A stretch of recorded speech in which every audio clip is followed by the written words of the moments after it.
Nakong ena eo batho ba bangata ba keteka mekete ya mafelo a selemo le kresemese, ha ho jwalo ho batho ba hlokang mahae. Raymond Jafta ya dilemo di 25 ho tswa Ruelepan Kimberley o re ha esale a dula mebileng dilemong tse 10 tse fetileng. O re ha esale a iphidisa ka ho hlatswa makoloi a batho le yona ho thusa ho jarisa batho thepa ya bona mabenkeleng. On the street is not nice to live like this. We can do better than what while we are on the street.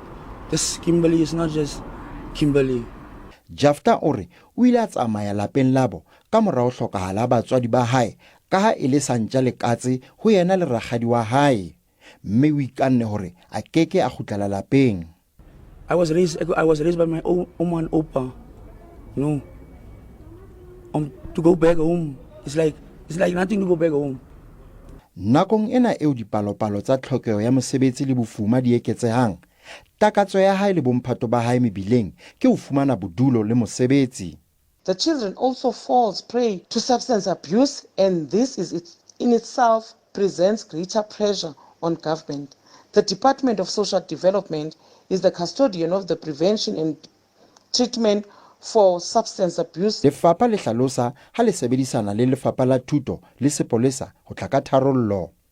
Thabiso Khadebe, Ditaba tsa SABC, Kimberley, Northern Cape.